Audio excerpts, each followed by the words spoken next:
हरे कृष्णा। श्रीमद् भागवत पुराण में भागवतीय स्तुति पाठ के अंतर्गत हम आज पिंगला गीत जो है उसका श्रवण करेंगे।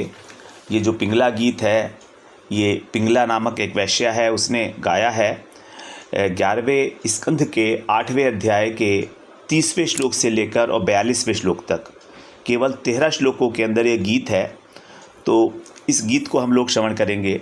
इस गीत की भूमिका इस प्रकार से है कि जब भगवान कृष्ण धराधाम को छोड़कर जा रहे थे, तब उद्धव जी ने उनसे कहा था कि हम सभी लोग यहाँ पर संसार में किसी न किसी रूप में ममता, माया इत्यादि से ग्रस्त हैं, तो इससे हमको किस प्रकार छुटकारा मिल सकता है। तब भगवान कृष्ण ने उद्धव जी को अंतिम उपदेश दिया था और उपदेश देते हुए उन्होंने अवधूत दत्तात्रेय और राजा यदु का संवाद उनको सुनाया था। राजा यदु ने भी अवधूत दत्तात्रेय जी से प्रश्न पूछा था।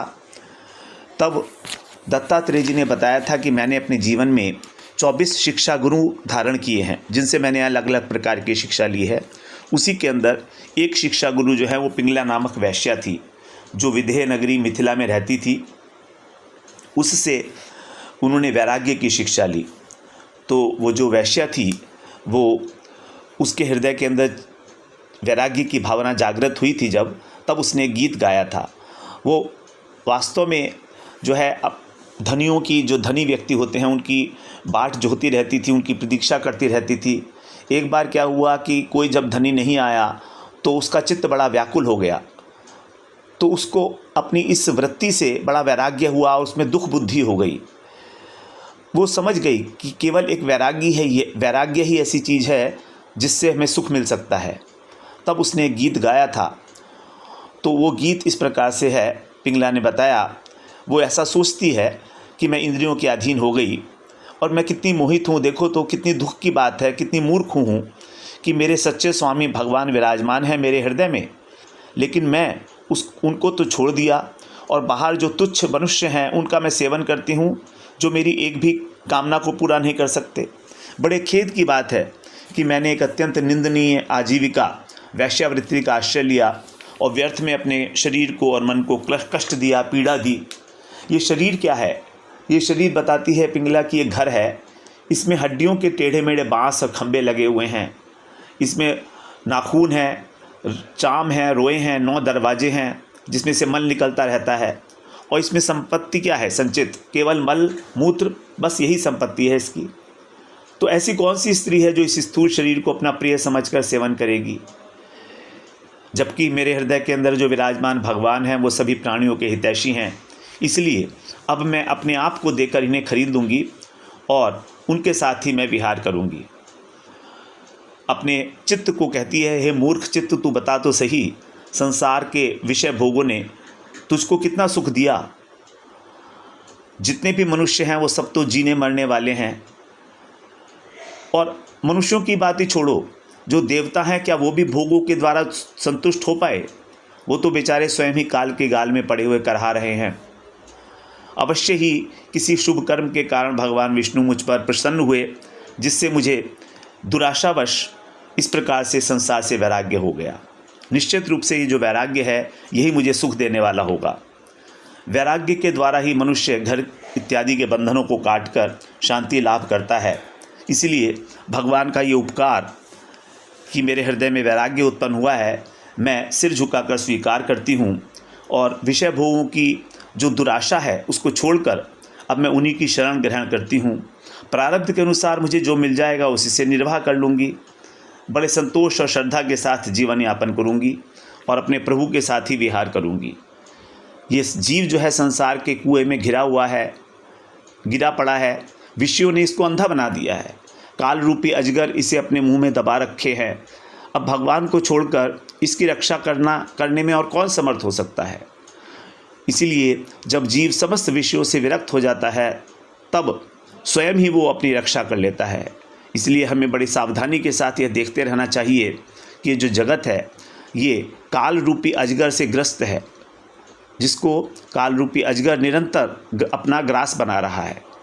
इस प्रकार पिंगला जो है निश्चय करके और उसने जो उसके प्रिय धनी व्यक्ति थे उनसे मिलने की इच्छा को त्याग कर दिया और शांत होकर जो है सो गई।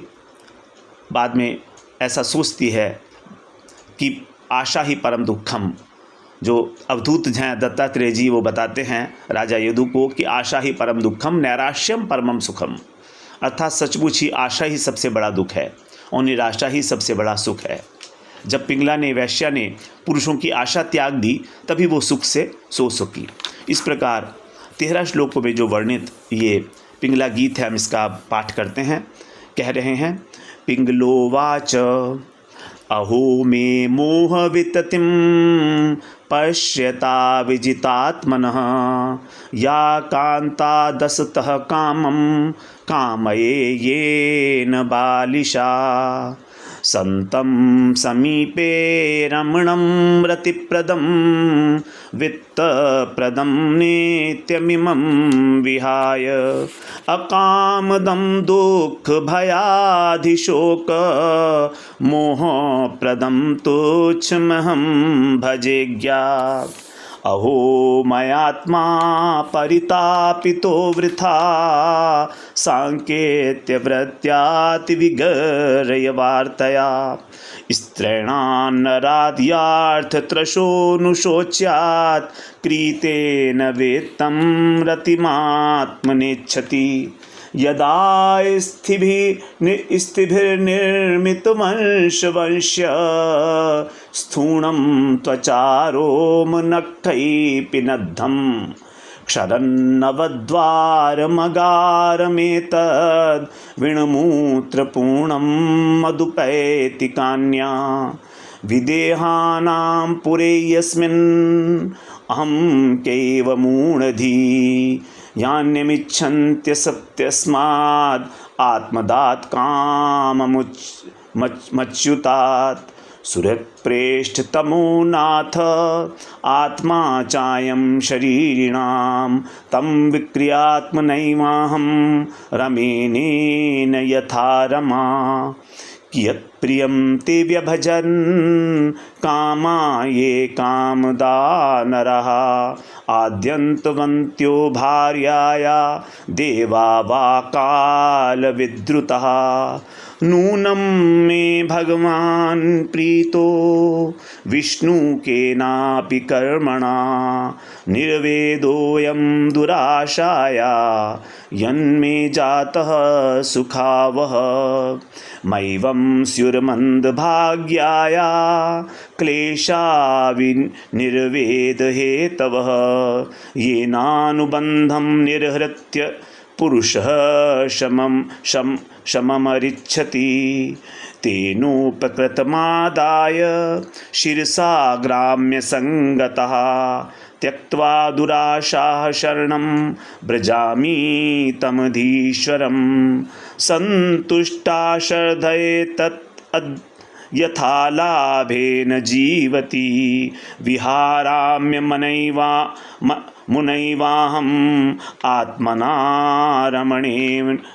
रमणेन वै संसारकूपे पतितं विषैरमुषिते क्षणं ग्रसितं कालाहीनात्मानं क्वन्यस्त्रातुमधीश्वरः आत्मैव ह्यात्मनो गोप्ता निर्विद्येत यदाखिलात् अप्रमत्तम् इदं पश्येत् ग्रस्तं कालाहिना जगत् यदक्षरपदभ्रष्टं मात्राहीनं च यद्भवेत् तत्सर्वं क्षम्यतां देव प्रसीद परमेश्वर हरये नमः।